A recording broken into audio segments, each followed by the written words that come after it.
بسم اللہ الرحمن الرحیم۔ اعوذ باللہ من الشیطان الرجیم، بسم اللہ الرحمن الرحیم۔ السلام علیکم۔ آج آپ کا میزبان ڈاکٹر کاشف بشیر تفہیم القرآن سیریز کی قسط نمبر 323 کے ساتھ آپ کے سامنے حاضر خدمت ہے، جس میں ہم انشاءاللہ العزیز سورۃ الفرقان کی آیت نمبر 48 سے لے کر 60 تک کا ترجمہ اور تفسیر آپ کے سامنے پیش کریں گے۔ اس حصے کا موضوع ہے اللہ کا کامل اختیار۔ بسم اللہ الرحمن الرحیم۔ وَهُوَ الَّذِي أَرْسَلَ الرِّيَاحَ بُشْرًا بَيْنَ يَدَيْ رَحْمَتِهِ وَأَنزَلْنَا مِنَ السَّمَاءِ مَاءً طَهُورًا۔ ترجمہ اور وہی ہے جو اپنی رحمت کے آگے آگے ہواؤں کو بشارت بنا کر بھیجتا ہے، پھر آسمان سے پاک پانی نازل کرتا ہے۔ تفسیر میں آتا ہے کہ یعنی ایسا پانی جو ہر طرح کی گندگیوں سے بھی پاک ہوتا ہے اور ہر طرح کے زہریلے مادوں اور جراثیم سے بھی پاک، جس کی بدولت نجاستیں دھلتی ہیں اور انسان، حیوان، نباتات سب کو زندگی بخشنے والا جوہر خالص بہم پہنچتا ہے۔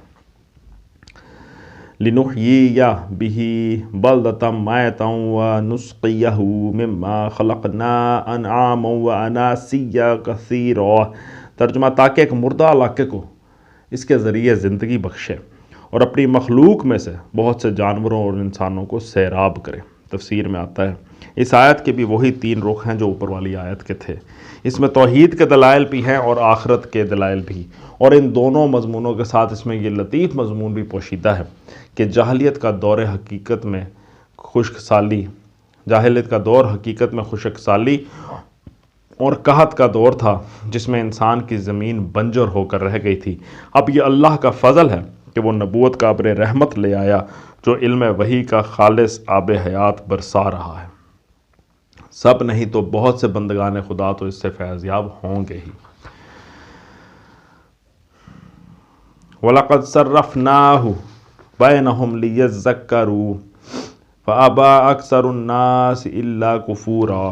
ترجمہ اس کرشمے کو ہم بار بار ان کے سامنے لاتے ہیں تاکہ وہ کچھ سبق لیں، مگر اکثر لوگ کفر اور ناشکری کے سوا کوئی دوسرا رویہ اختیار کرنے سے انکار کر دیتے ہیں۔ آیت کے آغاز میں اس کرشمے کو ہم بار بار ان کے سامنے لاتے ہیں۔ تفسیر میں آتا ہے ان الفاظ میں لقد صرفناہ، اس کے 3 معنی ہو سکتے ہیں۔ ایک ہے کہ بارش کے اس مضمون کو ہم نے بار بار قرآن میں بیان کر کے حقیقت سمجھانے کی کوشش کی ہے۔ دوسرے یہ کہ ہم بار بار گرمی و خشکی کے موسمی ہواؤں اور گھٹاؤں کے اور برسات اور اس سے رونما ہونے والی رونق حیات کے کرشمے ان کو دکھاتے رہتے ہیں، یعنی یہ جو بارش کا معاملہ ہے یہ ان کے سامنے ہوتا رہتا ہے۔ تیسرے یہ کہ ہم بارش کو گردش دیتے رہتے ہیں، یعنی ہمیشہ ہر جگہ یکساں بارش نہیں رہتی، بلکہ کبھی کہیں بہت بالکل خشک سالی ہوتی ہے، کبھی کہیں کم بارش ہوتی ہے، کبھی کہیں مناسب بارش ہوتی ہے، کبھی کہیں طوفان اور سیلاب کی نوبت آ جاتی ہے، اور ان سب حالتوں کے بے شمار مختلف نتائج ان کے سامنے آتے رہتے ہیں۔ آیت کے آخر میں آیا مگر اکثر لوگ کفر اور ناشکری کے سوا کوئی دوسرا رویہ اختیار کرنے سے انکار کر دیتے ہیں۔ تفسیر میں آتا ہے اگر پہلے رخ یعنی توحید کی دلیل کے نقطہ نظر سے دیکھا جائے تو آیت کا مطلب یہ ہے کہ لوگ آنکھیں کھول کر دیکھیں تو محض بارش کے انتظام ہی میں، یعنی صرف اگر اسی کو سٹڈی کر لیں تو اللہ کے وجود اور اس کی صفات اور اس کے واحد رب العالمین ہونے پر دلالت کرنے والی اتنی نشانیاں موجود ہیں کہ تنہا وہی ان کو پیغمبر کی تعلیم توحید کے برحق ہونے کا اطمینان دلا سکتی ہے۔ مگر باوجود اس کے کہ ہم بار بار اس مضمون کی طرف توجہ دلاتے ہیں، اور باوجود اس کے کہ دنیا میں پانی کی تقسیم کے یہ کرشمے نت نئے انداز سے پے در پے ان کی نگاہوں کے سامنے آتے رہتے ہیں، یہ ظالم کوئی سبق نہیں لیتے، نہ حق و صداقت کو مان کر دیتے ہیں، نہ عقل و فکر کی ان نعمتوں کا شکر ادا کرتے ہیں جو ہم نے ان کو دی ہیں، اور نہ اس احسان کے لیے شکر گزار ہوتے ہیں کہ جو کچھ وہ خود نہیں سمجھ رہے تھے اسے سمجھانے کے لیے قرآن میں بار بار کوشش کی جا رہی ہے۔ دوسرے رخ یعنی آخرت کی دلیل کے نقطہ نظر سے دیکھا جائے تو اس کا مطلب یہ ہے کہ ہر سال ان کے سامنے گرمی و خشکی سے بے شمار مخلوقات پر موت طاری ہونے اور پھر برسات کی برکت سے مردہ نباتات و حشرات کے جی اٹھنے کا ڈرامہ ہوتا رہتا ہے، مگر سب کچھ دیکھ کر بھی یہ بے وقوف زندگی بعد موت کو ناممکن ہی کہتے چلے جاتے ہیں۔ بار بار انہیں اس سری نشان حقیقت کی طرف توجہ دلائی جاتی ہے، مگر کفر و انکار کا جمود ہے کہ کسی طرح نہیں ٹوٹتا۔ نعمت عقل و بینائی کا کفر کفران ہے کہ کسی طرح ختم نہیں ہوتا، اور احسان تذکیر و تعلیم کی ناشکری ہے کہ برابر ہوئی چلی جاتی ہے۔ اگر تیسرے رخ یعنی خشک سالی سے جاہلیت کی اور باران رحمت سے وحی و نبوت کی تشبیہ کو نگاہ میں رکھ کر دیکھا جائے تو آیت کا مطلب یہ ہے کہ انسانی تاریخ کے دوران میں بار بار یہ منظر سامنے آتا رہا ہے کہ جب کبھی دنیا نبی اور کتاب الہی کے فیض سے محروم ہوئی، انسانیت بنجر ہو گئی اور فکر و اخلاق کی زمین میں خاردار جھاڑیوں کے سوا کچھ نہ ہوگا، اور جب کبھی وحی اور رسالت کا آب حیات اس سرزمین کو بہم پہنچ گیا، گلشن انسانیت لہلہا اٹھا۔ جہالت و جاہلیت کی جگہ علم نے لی، ظلم و طغیان کی جگہ انصاف قائم ہوا، فسق و فجور کی جگہ اخلاقی فضائل کے پھول کھلے، جس گوشے میں جتنا بھی اس کا فیض پہنچا، شر کم ہوا اور خیر میں اضافہ ہوا۔ انبیاء کی آمد ہمیشہ ایک خوشگوار اور فائدہ بخش فکری و اخلاقی انقلاب ہی کی موجب ہوئی ہے، کبھی اس سے برے نتائج رونما نہیں ہوئے، اور انبیاء کی ہدایت سے محروم و منحرف ہو کر ہمیشہ انسانیت نے نقصان ہی اٹھایا ہے، کبھی اس سے اچھے نتائج برآمد نہیں ہوئے۔ یہ منظر تاریخ بھی بار بار دکھاتی ہے اور قرآن بھی اس کی طرف بار بار توجہ دلاتا ہے، مگر لوگ پھر بھی سبق نہیں لیتے۔ ایک مجرب حقیقت ہے جس کی صداقت پر ہزارہ برس کے انسانی تجربے کی مہر ثبت ہو چکی ہے، مگر اس کا انکار کیا جا رہا ہے، اور آج خدا نے نبی اور کتاب کی نعمت سے جس بستی کو نوازا ہے وہ اس کا شکر ادا کرنے کے بجائے الٹی ناشکری کرنے پر تلی ہوئی ہے۔ وَلَوْ شِئْنَا لَبَعَثْنَا فِي كُلِّ قَرْيَةٍ نَذِيرًا۔ ترجمہ: اگر ہم چاہتے تو ایک ایک بستی میں ایک ایک نذیر اٹھا کھڑا کرتے۔ تفسیر میں آتا ہے یعنی ایسا کرنا ہماری قدرت سے باہر نہ تھا، چاہتے تو جگہ جگہ نبی پیدا کر سکتے تھے، مگر ہم نے ایسا نہیں کیا، اور دنیا بھر کے لیے ایک ہی نبی مبعوث کر دیا۔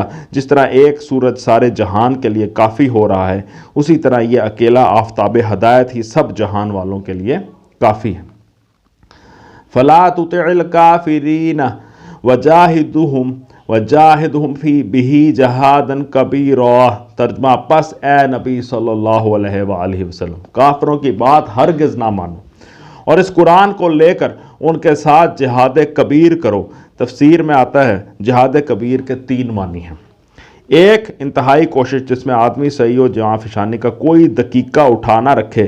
دوسرے، بڑے پیمانے پر جد و جہد جس میں آدمی اپنے تمام ذرائع لا کر ڈال دے۔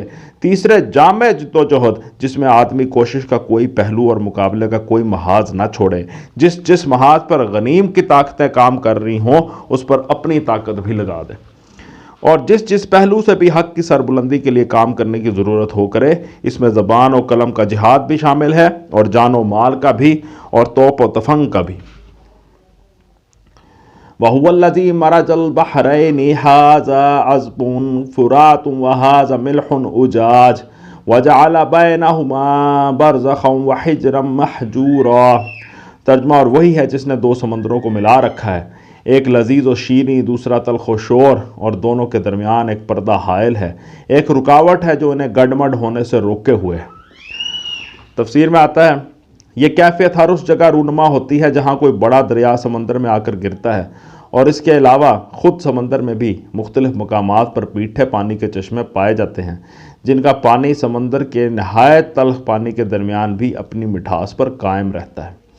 ترکی امیر البحر سیدی علی رئیس کاتب رومی اپنی کتاب میرات الممالک میں، جو 16ویں صدی عیسوی کی تصنیف ہے، خلیج فارس کے اندر ایسے ہی ایک مقام کی نشاندہی کرتا ہے۔ اس نے لکھا ہے کہ وہاں آب شور کے نیچے آب شیریں کے چشمے ہیں، جن سے میں خود اپنے بیڑے کے لیے پینے کا پانی حاصل کرتا رہا ہوں۔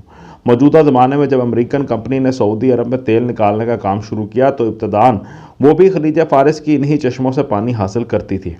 بعد میں زہران کے پاس کنویں کھود دیے گئے اور ان سے پانی لیا جانے لگا۔ بحرین کے قریب بھی سمندر کی تہہ میں آب شیریں کے چشمے ہیں جن سے لوگ کچھ مدت پہلے تک پینے کا پانی حاصل کرتے رہے۔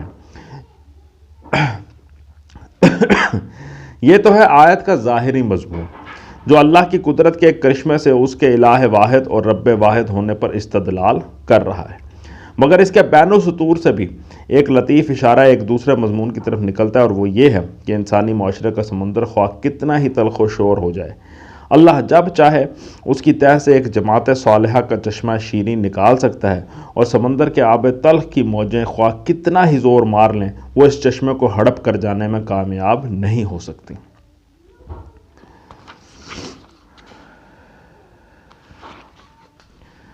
وَهُوَ الَّذِي خَلَقَ مِنَ الْمَاءِ بَشَرًا فَجَعَلَهُ نَسَبًا وَالسِّحْرًا وَكَانَ رَبُّكَ قَدِيرًا۔ ترجمہ، اور وہی ہے جس نے پانی سے ایک بشر پیدا کیا، پھر اس سے نسب اور سسرال کے دو الگ سلسلے چلائے، تیرا رب بڑا ہی قدرت والا ہے۔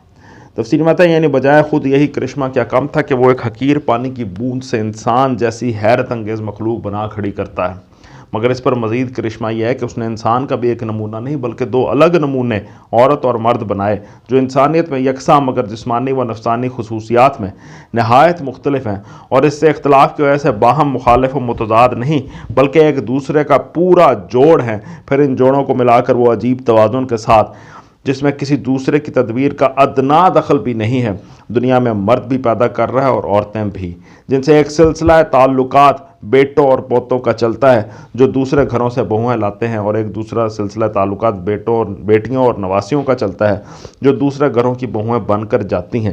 اس طرح خاندان سے خاندان جوڑ کر پورے ملک، ایک نسل، ایک تمدن سے وابستہ ہو جاتے ہیں۔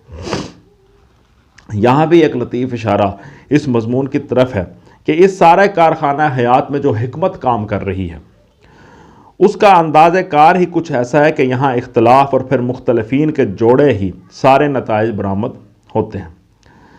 لہٰذا جس اختلاف سے تم دوچار ہو اس پر گھبراؤ نہیں، یہ بھی ایک نتیجہ خیز چیز ہے۔ وَيَعْبُدُونَ مِن دُونِ اللَّهِ مَا لَا يَنفَعُهُمْ وَلَا يَضُرُّهُمْ وَكَانَ الْكَافِرُ عَلَى رَبِّهِ ظَهِيرًا۔ ترجمہ، اس خدا کو چھوڑ کر لوگ ان کو پوج رہے ہیں جو نہ ان کو نفع پہنچا سکتے ہیں نہ نقصان، اور اوپر سے مزید یہ کہ کافر اپنے رب کے مقابلے میں ہر باغی کا مددگار بنا ہوا ہے۔ تفسیر میں آتا ہے یعنی اللہ کا کلمہ بلند کرنے اور اس کے احکام و قوانین کو نافذ کرنے کے لیے جو کوشش بھی کہیں ہو رہی ہے، کافر کی ہمدردیاں اس کوشش کے ساتھ نہیں بلکہ ان لوگوں کے ساتھ ہوں گی جو اسے نیچا دکھانے کے درپے ہوں۔ اسی طرح اللہ کی فرمانبرداری و اطاعت سے نہیں بلکہ اس کی نافرمانی ہی سے کافر کی ساری دلچسپیاں وابستہ ہوں گی۔ نافرمانی کا کام جو جہاں بھی کر رہا ہو، کافر اگر عملاً اس کا شریک نہ ہو سکے گا تو کم از کم زندہ باد کا نعرہ ہی مار دے گا تاکہ خدا کے باغیوں کی ہمت افزائی ہو۔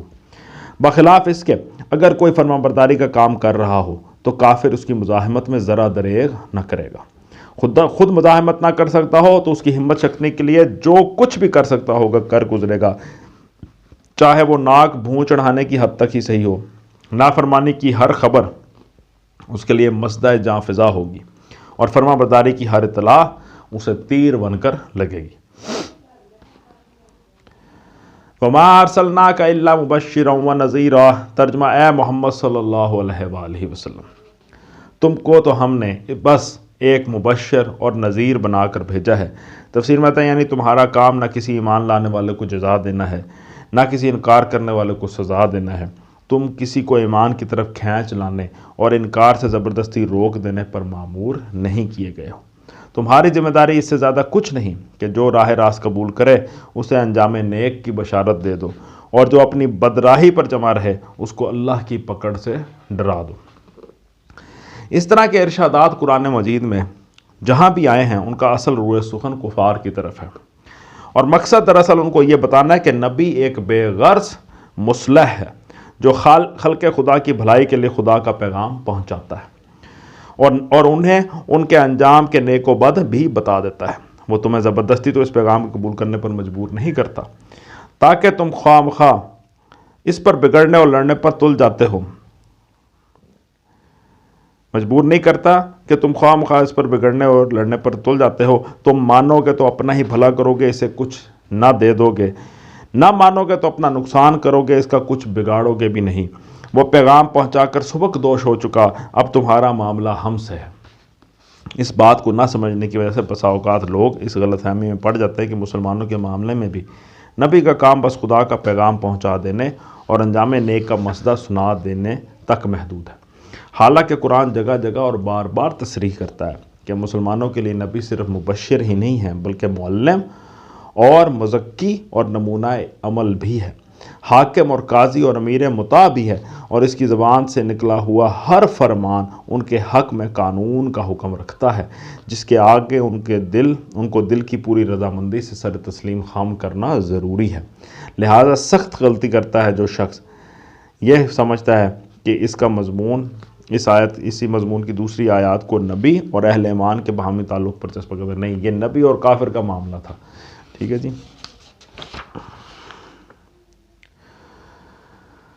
قل ما اسألكم علیہ من اجر الا من شاء ان يتخذ الى ربه سبیلا. ترجمہ ان سے کہہ دو کہ میں اس کام پر تم سے کوئی اجرت نہیں مانگتا، میری اجرت بس یہی ہے کہ جس کا جی چاہے وہ اپنے رب کا راستہ اختیار کر لے. وتوکل علی الحی الذی لا يموت وسبح بحمدہ وکفی بہ بذنوب عبادہ خبیرا. ترجمہ اے محمد صلی اللہ علیہ وآلہ وسلم، اس خدا پر بھروسہ رکھو جو زندہ ہے اور کبھی مرنے والا نہیں، اس کی حمد کے ساتھ اس کی تسبیح کرو، اپنے بندوں کے گناہوں سے بس اسی کا باخبر ہونا کافی ہے. للذی خلق السماوات والارض وما بینہما فی ستۃ ایام ثم استوى علی العرش الرحمن فاسأل بہ خبیرا.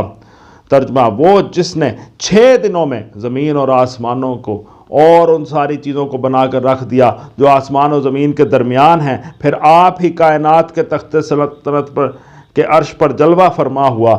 رحمان اس کی شان، بس کسی جاننے والے سے پوچھو. سبحان اللہ. تفسیر میں آتا ہے اللہ تعالیٰ کے عرش پر جلوہ گر ہونے کی تشریح کے لیے سورہ اعراف اور سورہ یونس میں، سورہ ہود میں خاصی تفصیل آئی ہے. زمین و آسمان کو 6 دنوں میں پیدا کرنے کا مضمون متشابہات کے قبیل سے ہے جس کا مفہوم متعین کرنا مشکل ہے. ممکن ہے کہ ایک دن سے مراد ایک دور ہو، اور ممکن ہے کہ اس سے مراد وقت کی اتنی ہی مقدار ہو جس پر ہم دنیا میں لفظ دن کا اطلاق کرتے ہیں. وَإِذَا قِيلَ لَهُمُ اسْجُدُوا لِلرَّحْمَنِ قَالُوا وَمَا الرَّحْمَنُ أَنَسْجُدُ لِمَا تَأْمُرُنَا وَزَادَهُمْ نُفُورًا. ترجمہ ان لوگوں سے جب کہا جاتا ہے کہ اس رحمان کو سجدہ کرو تو کہتے ہیں رحمان کیا ہوتا ہے؟ کیا بس جسے تو کہتے اسی کو ہم سجدہ کرتے پھریں؟ یہ دعوت ان کی نفرت میں الٹا اور اضافہ کر دیتی ہے. یہ آیت سجدہ ہے. آپ لوگوں سے گزارش ہے کہ جنہوں نے یہ سنا ہے اس پہ سجدہ ضرور کر لیں. تفسیر میں آیت میں آتا ہے کیا بس جسے تو کہہ دے اسی کو ہم سجدہ کرتے پھریں. تفسیر میں آتا ہے یہ بات دراصل وہ محض کافرانہ شوخی اور سرسراہٹ اور سراسر ہٹ دھرمی کی بنا پر کہتے تھے، جس طرح فرعون نے حضرت موسیٰ علیہ السلام سے کہا تھا کہ رب العالمین کیا ہوتا ہے، حالانکہ نہ کفار مکہ خدائے رحمان سے بے خبر تھے اور نہ فرعون ہی اللہ رب العالمین سے ناواقف تھا. بعض مفسرین نے اس کی یہ تعویل کی ہے کہ اہل عرب کے ہاں اللہ تعالیٰ کے لیے رحمان کا اسم مبارک شائع نہ تھا، اس لیے انہوں نے یہ اعتراض کیا. لیکن آیت کا انداز کلام خود بتا رہا ہے کہ یہ اعتراض ناواقفیت کی بنا پر نہیں بلکہ طغیان جاہلیت کی بنا پر تھا، ورنہ اس پر گرفت کرنے کے بجائے اللہ تعالیٰ نرمی کے ساتھ انہیں سمجھا دیتا کہ یہ بھی ہمارا ہی ایک نام ہے، اس پر کان نہ کھڑے کرو. علاوہ بری یہ بات تاریخی طور پر ثابت ہے کہ عرب میں اللہ تعالیٰ کے لیے قدیم زمانے سے رحمان کا لفظ معروف و مستعمل تھا. آیت کے آخر میں آیا کہ یہ دعوت ان کی نفرت میں الٹا اور اضافہ کر دیتی ہے. تفسیر میں آتا ہے اس جگہ سجدہ تلاوت مشروع ہے اور اس پر تمام اہل علم متفق ہیں. ہر قاری اور سامع کو اس مقام پر سجدہ کرنا چاہیے. نیز یہ بھی مسنون ہے کہ آدمی جب اس آیت کو سنے تو جواب میں کہے زادنا اللہ خضوعا ما زاد للأعداء نفورا. ترجمہ اللہ کرے ہمارا خضوع اتنا ہی بڑھے جتنا دشمنوں کا نفور بڑھتا ہے. صدق اللہ العلی العظیم. الحمدللہ. آج ہم نے سورۃ الفرقان کی آیت نمبر 60 تک کا ترجمہ اور تفسیر آپ کے سامنے پیش کرنے کی کوشش کی ہے. اللہ تعالیٰ سے دعا ہے کہ اللہ ہماری اس کوشش کو قبول فرمائے اور قرآن مجید کی تعلیمات کو بہترین طریقے سے سمجھنے کی توفیق عطا فرمائے اور بہترین طریقے پر سے ان پر عمل پیرا ہونے کی بھی توفیق عطا فرمائے. اسی دعا کے ساتھ آپ سے اجازت چاہیں گے. اپنا بہت خیال رکھیں. آپ لوگوں کا بہت بہت شکریہ. اللہ حافظ.